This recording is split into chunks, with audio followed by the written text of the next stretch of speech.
حضرت انس بن مالک حدیث کے راوی، میری طرف دیکھیے گا، حضرت انس بن مالک حدیث کے راوی ہیں، توجہ کرنا۔ کہتے ہیں ایک بی بی حضور کے پاس آئی، اپنا علاقہ چھوڑ آئی، آ کے کھڑی ہوئی تو اس نے کہا حضور میں خاندان بھی چھوڑ آئی ہوں، سسرال بھی، میکا بھی، ننیال بھی، ددیال بھی، میں ہر ایک کو چھوڑ آئی ہوں، میں جائیداد والی تھی وہ بھی چھوڑ آئی ہوں، مال دولت بھی چھوڑ، ایک میرا بیٹا تھا جوان وہ میں ساتھ لائی ہوں۔ سونیا یہ آپ کی نوکری کرے گا اور میں حضرت فاطمہ کی ڈیوٹی کروں گی، میں حضرت عائشہ کے برتن دھویا کروں گی، میں بھی نوکری کروں گی، حاضر ہے۔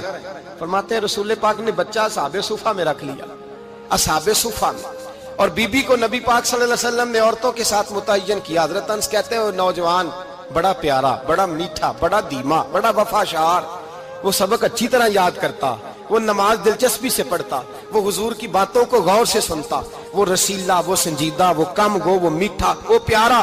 کہتے ہیں بڑی دلکشا طبیعت، اس کی مقناطیسی سی شخصیت، طبیعت کھنچی چلی جائے اس کی طرف، بڑا حسین و جمیل وہ نوجوان۔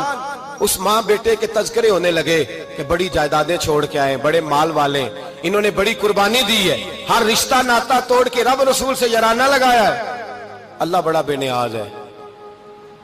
وہ بچہ بیمار ہو گیا، شدید علیل ہوا۔ حضرت انس بن مالک فرماتے ہیں ہم قریب جا کے بیٹھے تیمارداری کرنے تو اتنا علیل ہوا کہ اس کا وجود کانپنے لگا۔ کہتے ہیں کچھ ہی دیر گزری تو اس نے کلمہ پڑھا، روح پرواز کر گئی، روح پرواز کر گئی، سننا روح پرواز کر گئی۔ کہتے ہیں نبی پاک صلی اللہ علیہ وسلم کو بلایا، حضور آئے تو آنکھوں میں آنسو۔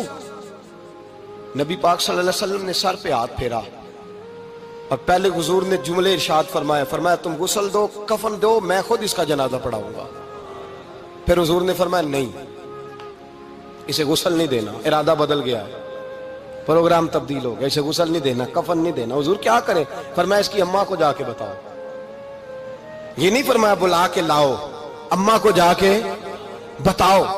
حضرت انس کہتے ہیں میں نے کوئی نرالا سا رنگ دیکھا، کوئی منفرد سا انداز دیکھا، ہمیں بھیج دیا اماں کو بلاؤ، اور خود نبی پاک اس کمرے سے نکل گئے اور حضور کے آنسو بھی یکدم خشک ہو گئے، مزاج بدل گیا، پریشانی بدل، اماں کو بلاؤ اس کی۔ پتہ نہیں ارادہ ہے محبوب کیا ہے، ارادہ ہے خدا کیا ہے۔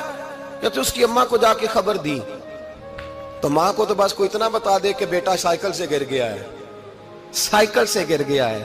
اماں ساری رات سوتی نہیں۔ ایک شاعر نے کہا تھا ایک مدت ہوئی میری ماں نہیں سوئی، میں نے ایک رات کہا تھا مجھے ڈر لگتا ہے، ایک رات کہا تھا مجھے ڈر لگتا ہے۔ یہ اپنے اپنے رنگ ہوتے ہیں، اپنا اپنا انداز ہوتا ہے۔ رمضان شریف کا مہینہ آتا تو میری اماں جی کہاں گری کا تیل منگاتی، چیزیں منگاتی، اور پھر زبردستی میں منع کرتا کہ اماں جی نہیں یہ آپ کیا کر رہی ہیں، میں تو تیل ویسے بھی ذرا کم استعمال کرتا ہوں، تو رگڑ رگڑ کے، اور نہیں کتابیں بڑی موٹی ہیں، فلاں چیز بڑی موٹی، اس کا رنگ تھوڑا نرالا ہے۔ اور یہ جو ماں کا رنگ ہے نا، اس جیسا رنگ دوسرا ملتا بھی کوئی نہیں دنیا میں۔ یہ اپنی مثال آپ ہی ہے۔ اماں کو کہا تیرا بیٹا، اماں ذرا دوڑی، گری، پھر اٹھی، پھر گری، پھر اٹھی، پھر گری، روتی ہوئی آئی۔ کہتے ہیں پیچھے وہ روئی، لیکن جب بیٹے کی میت کے قریب آئی تو اب نہیں روئی۔ کہتے ہیں ہمارے چہروں پہ نظر دے ڈالی اور کہنے لگی تمہارا کلاس فیلو فوت ہو گیا ہے، واقعی چلا گیا ہے؟ کہاں پردہ کر، واقعی کہاں؟ کہتے ہیں اماں نا زمین پہ بیٹھی اور پہلے اس نے بیٹے کے پیر اٹھا کے چومے، پھر سینے پہ رکھے، پھر وہاں سے اٹھی اور ادھر آئی، سر سجدے میں رکھا اور دونوں ہاتھ اٹھا کے کہنے لگی اے اللہ میں دولت کے لیے ایمان نہیں لائی تھی، اے اللہ میں جائیدادوں کے لیے کلمہ نہیں پڑھا تھا، مولا میں تیری بارگاہ میں آئی تھی تو میں تیرے اور تیرے رسول کو مان کر آئی تھی، خدا بندہ میں نے میکے چھوڑ دیے، سسرال چھوڑ دیا، ننیال چھوڑ دیے، ددیال، وہ دشمن تھے سارے دین کے، چھوڑ کے آئی، میں نے آرزوؤں کا بڑا مکان بھی چھوڑا، خدا بندہ بیٹے نے جانا تھا، مجھے شکوہ کوئی نہیں، لیکن خدا بندہ اب میرے سارے کہیں گے تو نے کلمہ پڑھا تھا تو تیرا بیٹا ہی چلا گیا، اے اللہ کی اگر تو نے دل مسلم کی دل جوئی نہیں، تانا دیں گے بت کے مسلم کا خدا کوئی نہیں، اے اللہ میرا یقین کہتا ہے کہ اگر تو مارنے پہ قادر ہے تو زندگی دینے پہ بھی قادر ہے، خدا بندہ کافروں کو راضی نہ کر، وہ خوش ہو جائیں گے، وہ مجھ پہ تانے کسیں گے، پھپتیاں کسیں گے، اے عرش کے مالک رحمت کا دروازہ کھول، میں تیرے نبی کی بارگاہ ناز میں رہتی ہوں، نظر فرما حضرت انس بن مالک فرماتے ہیں ایمان، یقین اور استقامت کے ساتھ اس بوڑھے نے جب دعا مانگی تو ہم نے مسجد نبوی کے صحن میں عجیب نظارہ دیکھا. ایک ماں نے دعا مانگی تو بیٹا اٹھ کے بیٹھ گیا. کہتے ہیں بیٹا اٹھ کے بیٹھ گیا، کلمہ پڑھ تو وہ اٹھ کے بیٹھا، ماں نے سینے سے لگایا اور ماں اور بیٹا نعرے لگانے لگے، لوگوں سنو، قرآن بھی سچا، اسلام بھی سچا، اللہ بھی سچا، یہ مسجد نبی سچوں کا گھر، اور سب سے بڑھ کے اللہ کا رسول سچا. اللہ کے رسول سچے، محبوب سچے، مسجد میں رہنے والوں میں سب سے بڑھ کر سچے، رسول کائنات صلی اللہ علیہ وسلم کا دین سچا. فرماتے ہیں رسول پاک کو خبر دی تو محبوب نے مسکرا کے فرمایا میرے رب کی طاقتیں بڑی زیادہ ہیں. ان اللہ علی کل شیء قدیر، اللہ کی طاقت بڑی ہے. ایمان تھا، یقین، استقامت، بچہ اٹھ کے بیٹھ گیا. حضرت انس کہتے ہیں وہ حضور کے زمانے میں بھی حیات رہا، وصال ظاہری کے بعد حضرت ابو بکر کے زمانے میں بھی موجود رہا، عمر کے زمانے میں بھی موجود، حضرت عثمان کے زمانے میں. اس کی ماں کا انتقال ہوا، اس نے اماں کو دفن کیا، اور ماں کے بڑے عرصے کے بعد اس نے پردہ کیا.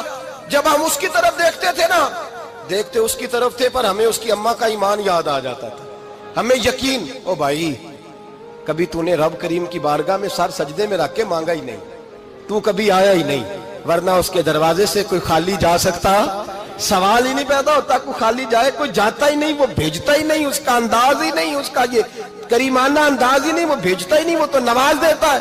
ایمان، یقین، استقامت اپنائیے، اوڑھیے اپنی زندگی میں، اللہ تبارک و تعالیٰ کے ساتھ جڑیے.